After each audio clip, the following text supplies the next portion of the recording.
আল্লাহ সুবহানাহু ওয়া তাআলার সামনে পেশ করা হয়। আল্লাহ সুবহানাহু ওয়া তাআলা আমলনামাগুলো সামনে নিয়ে দেখেন,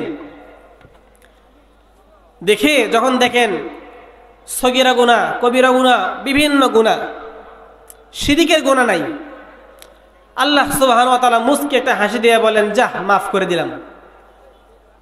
সোমবারের দিন যখন আমলনামা আল্লাহ সুবহানাহু ওয়া তাআলার হাতে দেওয়া হয়, আল্লাহ সুবহানাহু ওয়া তাআলা কুদরতি হাতে নিয়ে আল্লাহ তাআলা কুদরতি নজরে দেখে মুস্কি হাসি দিয়ে বলেন, হে ফেরেশতারা, আমার এই বান্দার আমলনামায় কোনো শিরিকের গুনাহ নাই, আমি তাকে মাফ করে দিলাম। আরেক বান্দার আমলনামা যখন হাতে নেয়, হাতে নিয়ে দেখেন সেখানে সগীরা গুনাহ আছে, কবিরা গুনাহ আছে, সাথে সাথে শিরিকের গুনাহ আছে। আল্লাহ সুবহানাহু ওয়া তাআলা রাগ হয়ে যান, রাগান্বিত হয়ে যান, গুসা হয়ে যান, এবং আল্লাহ সুবহানাহু ওয়া তাআলা রাগ হয়ে তার আমলনামাটা ওইভাবেই ফেরত দেন, তার গুনাহ তার মাফ করেন না। আল্লাহ সুবহানাহু ওয়া তাআলা এটাই বলছেন যে আমি আল্লাহ তাআলা দুনিয়ার যত গুনাহ আছে সমস্ত গুনাহকে ইচ্ছা করলে মাফ করে দিব, ইচ্ছা করলে শাস্তি দিব, তবে শিরিকের গুনাহ, আমি শিরিকের গুনাহ কখনো মাফ করব না। আল্লাহ সুবহানাহু ওয়া তাআলা শিরিকের গুনাহ কখনোই মাফ করবেন না যদি খালেস দিলে আমরা তওবা না করে থাকি। এই জন্য আমাদের উচিত জানা অজানা, নিজের জানতে নিজের অজান্তে কত কাজেই না করে ফেলছি, এর মধ্যে কত কাজে না শিরিক হয়ে গেছে। কারণ আমরা তো ওযু ভঙ্গের কারণ 7টা জানি, ঈমান ভঙ্গের কারণগুলো জানি না। কি কি কাজ করলে ঈমান চলে যায়, কি কি কাজ করলে শিরিক হয়, এগুলো জানি না। এই জন্য এখন থেকেই দরকার শিরিক মুক্ত আমলের জন্য বেশি বেশি আল্লাহর কাছে তওবা করা দরকার। আল্লাহ, জীবনের জানা অজানা সমস্ত শিরিক থেকে আমাকে মাফ করে দেন, আর জীবনে শিরিক করব না। এবং শিরিকের কথা তো দূরের কথা, শিরিকের কাজ তো দূরের কথা, আল্লাহ আমি যেন শিরিক স্বপ্নেও না দেখি, এই তৌফিক আপনি আমাকে দান করেন। শিরিক যাতে আমি স্বপ্নেও না দেখি, এই তৌফিক আপনি আমাকে দান করেন। শিরিক করা তো পরের কথা। আল্লাহর হাবিব সাল্লাল্লাহু আলাইহি ওয়াসাল্লাম বলেন, আল্লাহর যে বান্দা হাসরের ময়দানে আল্লাহ সুবহানাহু ওয়া তাআলার সামনে যাররা পরিমাণ ঈমান নিয়ে হাজির হবেন, আল্লাহ সুবহানাহু ওয়া তাআলা দেখবেন তার আমলনামায় কোনো শিরিক আছে কিনা। যে বান্দা শিরিক মুক্ত যাররা পরিমাণ আমল নিয়ে, সরিষা দানা পরিমাণ আমল নিয়ে আল্লাহ সুবহানাহু ওয়া তাআলার দরবারে উপস্থিত হবেন, আল্লাহর হাবিব বলেন আল্লাহ তাআলা এই যাররা পরিমাণ ঈমানের বদৌলতে তাকে এই দুনিয়ার 10টা দুনিয়ার সমান একটা জান্নাত দান করবেন। সুবহানাল্লাহি ওয়া বিহামদিহি।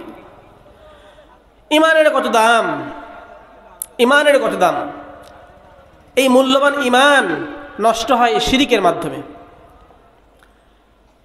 যেহেতু শিরিক এত বড় গুনাহ, শিরিক এত মারাত্মক গুনাহ, এই শিরিক সম্পর্কে আমাদের সবার অবগত থাকা জরুরি, জানা থাকা জরুরি।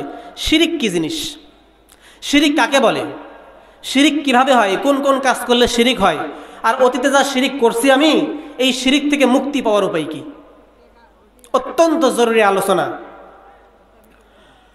আল্লাহ, শিরিক এটা আরবি শব্দ, শিরকুন। আরবি লুগাতে এর অর্থ লেখা হয়েছে সমকক্ষ, সমান সমান, অংশীদার সাব্যস্ত করা। একটা জিনিসকে আরেকটা জিনিসের সমপরিমাণ মনে করা, এটাকে শাব্দিক অর্থে শিরিক বলা হয়। হক্কানি উলামা ইকরামের পরিভাষায় শিরিক বলা হয় যে বিষয়গুলো আল্লাহ তাআলার জন্য নির্দিষ্ট, যে বিষয়গুলো আল্লাহ সুবহানাহু ওয়া তাআলার জন্য নির্দিষ্ট, এই রকম বিষয়ে অন্য কোনো বস্তু বা ব্যক্তিকে শরীক করা, অংশীদার সাব্যস্ত করার নামই হচ্ছে শিরিক। যে বিষয়গুলো আল্লাহ সুবহানাহু ওয়া তাআলার জন্য নির্দিষ্ট, এই বিষয়গুলোর মধ্যে অন্য কোনো বস্তু বা ব্যক্তিকে সমান সমান মনে করা বা অংশীদার মনে করা, এটাই হচ্ছে শিরিক। উদাহরণ দিলে বুঝবেন। আমরা অনেকে মান্নত করি, মাজারে মান্নত করি, বাবার দরবারে মান্যত করি। কি মান্যত করি? যে এখানে যদি আমি মান্যত করি, টাকা পয়সা দান করি, তাহলে আমার পীর সাহেব এই মাজারে যে মাইয়া শাহিদ আছে তিনি আমায় কি করবে? সন্তান দান করবে। নাউজুবিল্লাহ। তিনি আমার ভাগ্য সুন্দর করে দিবেন, তিনি বৃষ্টি দিবেন, আমার জীবন সুন্দর করে দিবেন। এইরকম আমরা কি করি? মাজারে গিয়ে মান্যত করি, দরগায় গিয়ে মান্যত করি। অথচ আল্লাহ সুবহানাহু ওয়া তাআলা বলছেন, লিল্লাহি মুলকুস সামাওয়াতি ওয়াল আরদ, হে বান্দা তুমি শুনে রাখো, আমি আল্লাহ তাআলা এই জমিনের মালিক, আমি আল্লাহ তাআলা এই আসমান সমূহের মালিক। আসমান এবং জমিনের রাজত্ব একমাত্র আমি আল্লাহর জন্যই খাস। আসমান এবং জমিনের রাজত্ব একমাত্র আমি আল্লাহর জন্যই নির্দিষ্ট। আলহামদুলিল্লাহ মুখতাসুন লিল্লাহি রাব্বিল আলামিন, সমস্ত প্রশংসা আল্লাহ সুবহানাহু ওয়া তাআলার জন্যই খাস। দুনিয়ার শুরু থেকে আজ পর্যন্ত যত প্রশংসা হয়ে আসছে, বর্তমানে যত প্রশংসা হচ্ছে, সামনে যত প্রশংসা হবে, সমস্ত প্রশংসা একমাত্র আল্লাহ তাআলার জন্যই নির্দিষ্ট। কেন? কারণ আল্লাহ তাআলা দুনিয়ারও বাদশাহ, আখিরাতেরও বাদশাহ, জমিনের বাদশাহ, আসমানেরও বাদশাহ। আল্লাহ সুবহানাহু ওয়া তাআলা কোরআনে এটাই বলছেন, লিল্লাহি মুলকুস সামাওয়াতি ওয়াল আরদ ইয়াখলুকু মা ইয়াশা। আল্লাহ তাআলা যা ইচ্ছা তা তৈরি করেন। আল্লাহ তাআলার যখন যা ইচ্ছা হয় তখন সেইটা আল্লাহ তাআলা সৃষ্টি করেন। ইয়াখলুকু মা শা ইয়াখলুকু মা ইয়াশা। হাদিসে আসছে, আল্লাহ তাআলা যখন কোনো জিনিস সৃষ্টি করার কি করেন? ইচ্ছা করেন। আল্লাহ তাআলা শুধু বলেন কুন। কুন শব্দের অর্থ হয়ে যাও। আল্লাহ তাআলা শুধু বলেন কুন ফায়াকুন, সুতরাং সেটা সাথে সাথে হয়ে যায়। আমরা একটা বিল্ডিং তৈরি করতে গেলে সেখানে লেবারের প্রয়োজন হয়, ইঞ্জিনিয়ারের প্রয়োজন হয়, অনেক সংখ্যক শক্তির প্রয়োজন হয়। আল্লাহ সুবহানাহু ওয়া তাআলা সুবহান, সমস্ত দোষ ত্রুটি থেকে আল্লাহ তাআলা পবিত্র। আল্লাহর কোনো কি নাই? দোষ নেই। আল্লাহ এমন একটা সত্তা যার মধ্যে গুণে ভরপুর, শুধু গুণ আর গুণ, কোনো দোষ তার ভিতর নাই। তিনি পারেন না এমন কোনো কাজ নেই। ইন্নাল্লাহা আলা কুল্লি শাইইন কদির।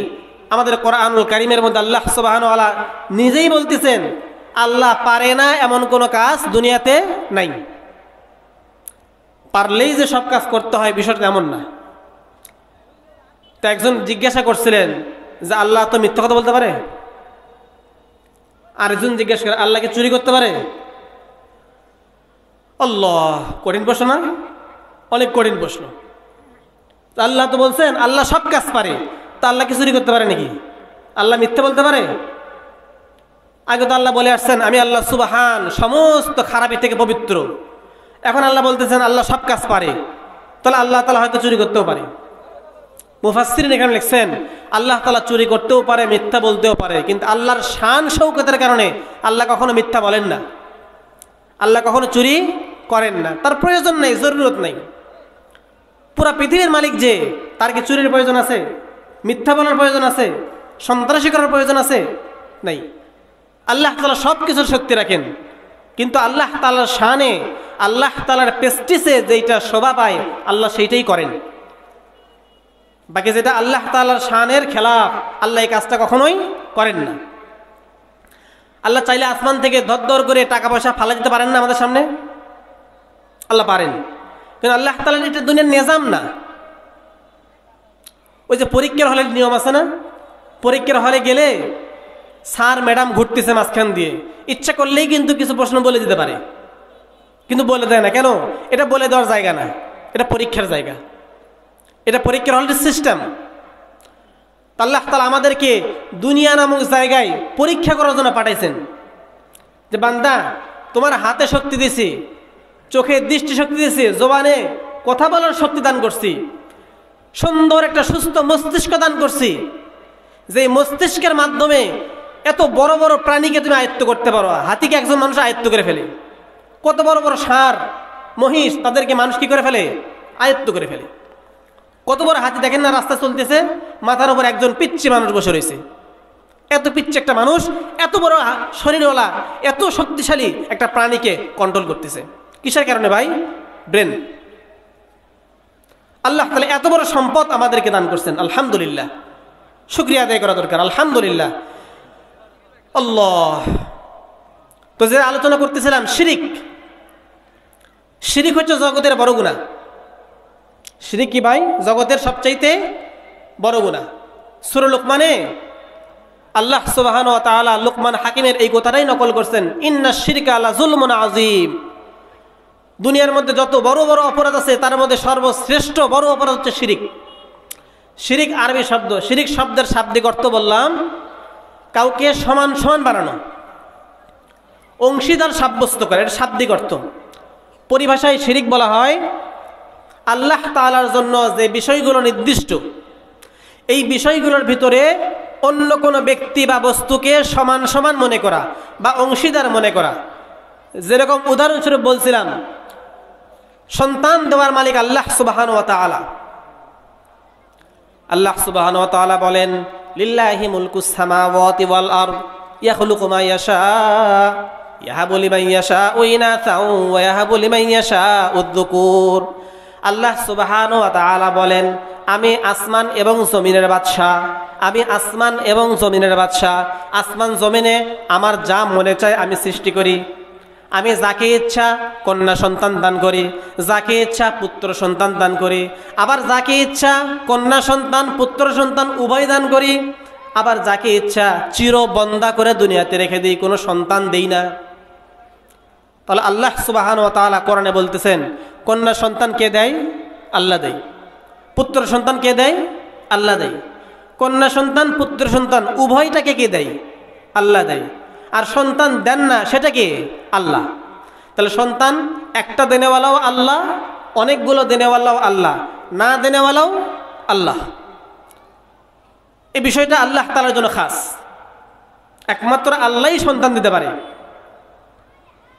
এখন আমরা যদি কোনো মাজার বা কোনো দরবার বা কোনো পীর সাহেবের সামনে গিয়ে মনে মনে আশা রাখি, আমি এই দরবারে মান্যত করলে, এই গাছে সুতা বাঁধলে, এই গাছের নিচে খাবার দিলে, বা অমুক কবরে গিয়ে সেজদা করলে আমার কি হবে? সন্তান হবে। শিরিক। এটা কি? শিরিক। দুনিয়ার কোনো বাবার ক্ষমতা নাই কি করার? সন্তান দেওয়ার। সন্তান একমাত্র আল্লাহ দেয়। আল্লাহ। এক লোক তাবিজ নেওয়ার জন্য আসছে কার কাছে? হাকিমুল উম্মত আশরাফ আলী থানভী রাহিমাহুল্লাহর কাছে। কি জন্য? হুজুর আমার সন্তান হয় না, তাবিজ দেন। তাবিজটা বাঁধলে যাতে করে আমার সন্তান হয়, তাবিজ দেন। আল্লাহ। হুজুর এক সাগরাত বলতেছেন, ভাই কি জন্য আসছেন? কই হুজুরের কাছে তাবিজ নেওয়ার জন্য আসছি। কিসের তাবিজ? কই সন্তান নেওয়ার জন্য তাবিজ। শুনছি আশরাফ আলী থানভী অনেক বড় আল্লাহর ওলি মানুষ, তিনি কোনো তাবিজ দিলে সাথে সাথে কাজ করে। তো আশরাফ আলী থানভীর মুরিদ ছাত্র বলতেছেন, কয় ভাই ওনার যদি এত বড় ক্ষমতাই থাকতো তাহলে আল্লাহর কাছ থেকে তিনি নিজের জন্য একটা সন্তান চাই নিতে পারতেন না? তিনার তো একটা সন্তানও নেই। হাকিমুল উম্মত সমস্ত উম্মতের ডাক্তার, চিকিৎসক, মানে এমন কোনো মানুষ নাই যার চিকিৎসা উনি করতে পারেন না। এত বড় একজন ডাক্তার, তার কি নেই ভাই? সন্তান নেই। ছেলে সন্তানও নাই, মেয়ে সন্তানও নেই। তাহলে যার কাছে ছেলে সন্তানও নাই, মেয়ে সন্তানও নাই, এইরকম ব্যক্তির কাছে এইরকম বিশ্বাস নিয়ে আসছে, তার থেকে তাবিজ নিলে আমার কি হবে? সন্তান হবে। তাহলে সন্তান যদি তার দেওয়ার ক্ষমতা থাকতো সে নিজে একটা নিত না? আল্লাহ।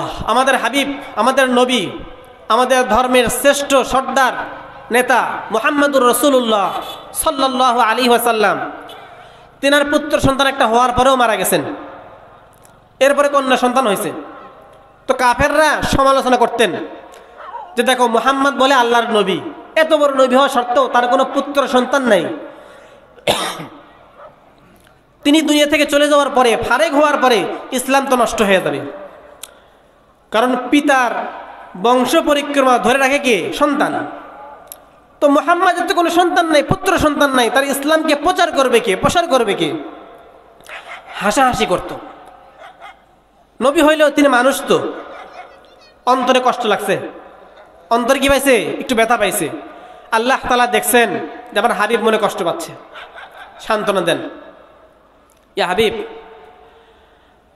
আপনার পুত্র সন্তান নাই, যা একটা হয়েছিল সেটাকে আমি নিয়ে নিছি, মৃত্যু দিয়ে আমার কাছে টেনে নিছি। আপনি একটু মনক্ষুণ্ণ হয়েছেন মনে হয় যে আপনার পরে ইসলামকে, আপনার বংশকে সামনের দিকে কে নিয়ে যাবে। এ হাবিব শুনে রাখেন, আপনি শুনে রাখেন, আপনি আমার হাবিব, আমার মাহবুব, আপনি শুনে রাখেন। দুনিয়াতে যার 10টা সন্তান আছে তার 10টায় প্রচার প্রসারক আছে, তার বংশ পরিক্রমা জারি রাখার মতো 10 জন পুত্র সন্তান আছে। কিন্তু হাবিব, আপনি দুনিয়া থেকে যাওয়ার আগেই আপনার নামকে রৌশন করনেওয়ালা, আপনার নামকে প্রচার প্রসার করনেওয়ালা, আপনার ইসলামকে প্রচার প্রসার করনেওয়ালা 10 জন নয়, 10,000 নয়, লাখ পার হয়ে যাবে। আর যারা আপনাকে তিরস্কার করতেছে যে মুহাম্মাদের কোনো সন্তান নাই, মুহাম্মাদের বংশের পরিচয় থাকবে না, এই আবুল আহাব, তার বংশের আমি কোনো পরিচয় রাখবো না। আজকে মক্কায় যখন হাজিরা যায়, হাজিদের টয়লেট, যারা হজ করতে গেছেন বা সামনে যাবেন, আল্লাহ তাআলা সবাইকে তৌফিক দান করুক হজ করার মতো, মক্কা শরীফ জিয়ারত করার মতো, রওজা শরীফে গিয়ে সালাম জানানোর মতো তৌফিক আল্লাহ তাআলা সবাইকে দান করুক, আমিন। তো মক্কা শরীফে হাজিগণদের জন্য, বাহিরের যারা মেহমান আসেন, এই মেহমানদের জন্য যে টয়লেটের বাথরুম বানানো হয়েছে, এই বাথরুমটা বানানো হয়েছে এই আবুল আহাবের বাসার উপর, কবরের উপর। কিয়ামত পর্যন্ত তুমি যে হুজুর সাল্লাল্লাহু আলাইহি সাল্লামকে কষ্ট দিছো, গালি দিছো, কিয়ামত পর্যন্ত তোমাকে অপমান অপদস্থ করে আমি এর প্রতিশোধের বদলা নিব। তাহলে নির্বংশ কি আমাদের রসুল নাকি রসুলের দুশ্মনেরা? এ পর্যন্ত কি দেখছেন কোনো হিন্দু, কোনো খ্রিস্টান আবুল আহাব নাম রাখছে, আবু জাহেল নাম রাখছে? তাদেরকে হিন্দুরা পর্যন্ত ঘৃণা করে, খ্রিস্টানরা পর্যন্ত ঘৃণা করে, এত নিকৃষ্ট। আল্লাহ সুবহানাহু ওয়া তাআলা এই কথাটাই বুঝাইতেছেন, পুত্র সন্তান আমি আল্লাহ তাআলা দান করি, কন্যা সন্তানও আমি আল্লাহ তাআলাই দান করি, উভয়টা আমি আল্লাহ তাআলা দান করি। আবার কাউকে সন্তান না দিয়ে বন্ধা বানিয়ে রেখে আমি নিজে আল্লাহ তাআলা। সুতরাং সন্তান দেওয়ার মালিক আমি আল্লাহ, দুনিয়ার অন্য কারো কাছে এই ক্ষমতা নাই। এখন আমি যদি অন্য কারো কাছে সন্তান পাওয়ার আশা রাখি তাহলে আমি শিরিক করলাম। আর শিরিক কি? ইন্না শিরকা লাযুলমুন আযীম। শিরিক হচ্ছে দুনিয়ার মধ্যে সবচাইতে বড় অপরাধ, সবচাইতে বড় গুনাহ। খালেজ দিলে তওবা না করে কবরে গেলে চিরস্থায়ী কাফেরের মতো জাহান্নামে বসবাস করতে হবে, সে কখনো জান্নাতে ফিরে আসবে না। আল্লাহর হাবিব সাল্লাল্লাহু আলাইহি ওয়াসাল্লাম বলেন, আমার কোনো বান্দা যদি শিরিকের গুনাহ ছাড়া কবরে আসে, আল্লাহ সুবহানাহু ওয়া তাআলা রাগ হয়ে যদি তাকে জাহান্নামে নিক্ষেপ করেও, তার অন্তরে ঈমান থাকার কারণে একদিন হোক, 2 দিন হোক, 1 মাস হোক, 1 বছর পরে হোক, একদিন না একদিন তাকে জাহান্নাম থেকে জমজমের পানি দিয়ে ধুয়ে ধুয়ে পরিষ্কার করে তাকে জান্নাতে পৌঁছানো হবে। কিন্তু প্রক্ষান্তরে যার অন্তরে শিরিকের গুনাহ আছে, যার আমল নামে শিরিকের গুনাহ আছে, আর এই শিরিকের গুনাহ থাকা অবস্থায় সে কবরে গেছে, আল্লাহ সুবহানাহু ওয়া তাআলা এই ব্যক্তির গুনাহ কখনোই মাফ করবেন না। এই ব্যক্তিকে কাফের বিধর্মীদের মতো চিরস্থায়ী জাহান্নামে নিক্ষেপ করবেন, আর এই জাহান্নাম থেকে সে কখনোই আর জান্নাতে প্রবেশ করতে পারবে না। এত বড় গুনাহ শিরক। তাহলে শিরিক শব্দের অর্থ বুঝলাম আমরা। শিরিক বলা হয় কথা শুনতেছি, কথাগুলো মুখস্থ করার চেষ্টা করব, মনে রাখার চেষ্টা করব, তাহলে ফায়দা হবে। শিরিক বলা হয় আল্লাহ তাআলার জন্য নির্দিষ্ট যে বিষয়গুলো, যেমন সন্তান দেওয়ার মালিক কে? একমাত্র আল্লাহ। আল্লাহ ছাড়া কেউ কি দিতে পারে না, সন্তান দিতে পারে না। আমি যদি অন্য কারো কাছে সন্তানের আশা করি, তাহলে আল্লাহর যে নির্দিষ্ট বিষয়ের মধ্যে আরেকজনকে অংশীদার বানাইলাম না, এটা শিরিক। ওই যে আজমির শরীফের কি যেন একটা সুতা বাঁধে হাতে, অনেকে দেখেন না, লাল সুতা, সাদা সুতা হাতে বাঁধে। এই কিসের সুতা? আজমির শরীফের সুতা। কি হবে বাঁধলে? এটা বাঁধলে পরীক্ষার পড়া লাগে না। পরীক্ষা কি করা লাগে না? পড়া লাগে না, এমনি পাস হবে। কোনোদিন সম্ভব? পরীক্ষা যে লেখাপড়া না করা হয়, আজমির শরীফের সুতা দিয়ে শুধু হাত কেন, পুরা শরীর ব্যান্ডেজ করলেও পাস করবে? অসম্ভব। আল্লাহ, এগুলো শিরিক। গায়রুল্লাহ, আল্লাহ ব্যতীত অন্য কারো কাছে আল্লাহর জিনিসগুলো চাওয়া। আমাদের রাজ্জাক, রিজিক দেনেওয়ালা কে? আল্লাহ। কত সুন্দর কাঁঠাল গাছে ধরে, এই কাঁঠাল গাছটা কাটলে একটা কাঁঠাল পাওয়া যায়। কত মোটা মোটা কাঁঠাল গাছ, কত বড় বড় কাঁঠাল ধরে। এই কাঁঠাল গাছটা কাটলে কোনোদিন দেখছেন সবাই মিলে কাঁঠাল গাছ কাটার পরে একটা কাঁঠাল বের হয়েছে? তাহলে কাঁঠাল গাছের ভিতরে কাঁঠাল নেই। আচ্ছা, আমরা মাটি খুঁড়ি, পুকুর খুঁড়ি, কূপ খুঁড়ি, খুঁড়ে কোনোদিন পাওয়া গেছে নিচে একটা আম পাওয়া গেছে, একটা কাঁঠাল পাওয়া গেছে? তাহলে মাটির ভিতরেও কাঁঠাল নাই, কাঁঠালটা আসলো কোত্থেকে? আল্লাহ এটাই বলতেছেন, আনা রাজ্জাক, আমি রিজিক দান করি। তুমি দেখো গাছে কাঁঠাল ধরেছে না, গাছে কাঁঠাল আমি দিছি, যে আমি গাছে কাঁঠাল দিছি। তুমি তো অনেক গাছই লাগাও, কোনো গাছে কাঁঠাল ধরে, কোনো গাছে কাঁঠাল ধরে না। কোনো গাছে আম ধরে, কোনো গাছ আমে মানে পাতা এত বেশি, গাছের ডাল এত বেশি যে গাছের ডাল ভেঙে পড়ে যাচ্ছে, আম নাই। আসে না গাছ এরকম? তাহলে রিজিকের মালিক যদি আমি হইতাম, আমি কি গাছে আম ধরাইতাম না? আল্লাহ তাআলা বলেন, রিজিকের মালিক আমি আল্লাহ তাআলা, যাকে যতটুকু আমি নির্দিষ্ট করে রাখছি তুমি সারাদিন মেহনত করলে অতটুকুই পাবে, অতটুকুই পাবে। ছোট্ট একটা এক্সাম্পল দেখেন, যারা ধনী মানুষ, কোটি কোটি টাকার মালিক, বড় বড় বিজনেসম্যান, তারা সকাল 9টা থেকে 10টা পর্যন্ত, 10টা থেকে 12টা পর্যন্ত বা বিকেল 1 ঘন্টা, সারাদিনে 3-4 ঘন্টা ডিউটি করে, অফিস করে, কোটি কোটি টাকার মালিক, বড় বড় কোম্পানির মালিক। শুধু কি করে? অফিসে বসে থেকে হিসাব নিচ্ছে, যে একটা সাইন করতেছে, ব্যাস এতটুকু। আমি আপনি এই যে সকালে বের হয়েছি কোদাল নিয়ে, কান্দা কাটতেছি, জমিন চাষ করতেছি, এখানে ধান লাগাইতেছি, সার দিচ্ছি, কীটনাশক দিচ্ছি, আলহামদুলিল্লাহ কত মেহনত করতেছি, এরপরেও আমি কোটি টাকার মালিক হইতে পারছি ভাই? কেন পারলাম না? মেহনত তো আমি তো অফিসারের থেকে, ওই বিজনেসম্যানের থেকে বেশি করছি না? আমি যে কোদাল দিয়ে 1 ঘন্টা 2 ঘন্টা কাজ করতেছি, ওই অফিসারের শক্তি আছে আধা ঘন্টা কোদাল দিয়ে কাজ করতে পারবে? পারবে না। আমি সারাদিন মাটি কাটতে পারি, মাটির ডালে মাথায় নিয়ে শ্রম দিতে পারি। ওই যে বিল্ডিংয়ে কোটি কোটি টাকার মালিক, তাকে বলেন তো একটা ডালে মাথায় নোক, পারবে? পারবে না। তাহলে শক্তি আমার থেকে দুর্বল, তার ক্ষমতা আমার থেকে কম, কাজও আমার থেকে কম করে, কিন্তু সে কোটি টাকার মালিক, আর আমি লাখ টাকার মালিক হইতে পারি নাই। কারণ কি? রাজ্জাক আল্লাহ তাআলা। রিজিকের ফয়সালা দুনিয়াতে না, আসমানে হয়। অফিস সামাই রিজকুকুম, তোমাদের রিজিকের ফয়সালা আসমান থেকে আসে। আল্লাহ তাআলা যার জন্য যতটুকু রাখছে সে অতটুকুই পাবে। দুনিয়াতে দেখেন না, অনেকে ব্রেন নষ্ট, অনেক কিছু বোঝে না, কিন্তু কোটি টাকার মালিক। আবার অনেক জ্ঞানী ব্যক্তি টিউশনি করে, স্কুলে শিক্ষকতা করে খাচ্ছে, আছে না? হাজার হাজার আছে। আমাদের স্কুলের শিক্ষকদের মধ্যে দেখেন অনেক ব্রেনিয়ান ছাত্র ছিল ছাত্র জীবনে, শিক্ষক জীবনে অনেক তুখার ব্রেন, কিন্তু সে কি করতেছে? এই টিউশনি করে, শিক্ষকতা করে মাসে 30-40 হাজার কামাইয়ে দিন অতিবাহিত করতেছে। অথচ সাধারণ বিবেকওয়ালা, সাধারণ জেহেনওয়ালা মানুষ সারাদিন নয়, দিনের ভিতর 1 ঘন্টা 2 ঘন্টা অফিস করে মাসে 20 টাকা ইনকাম করতেছে। এগুলো দেখলেই বোঝা যায় যে গাছে যেহেতু ফল দেয় না, জমিনের ভিতরে যেহেতু ফল থাকে না, আর ব্রেন দ্বারাই যেহেতু রিজিক অন্বেষণ করা যায় না, নিজের রিজিক বাড়ানো যায় না, কমানো যায় না, এখান থেকেই বুঝে আসে রাজ্জাক একমাত্র কে? আল্লাহ তাআলা। আল্লাহ ছাড়া অন্য কেউ কি দিতে পারে না, রিজিক দিতে পারে না।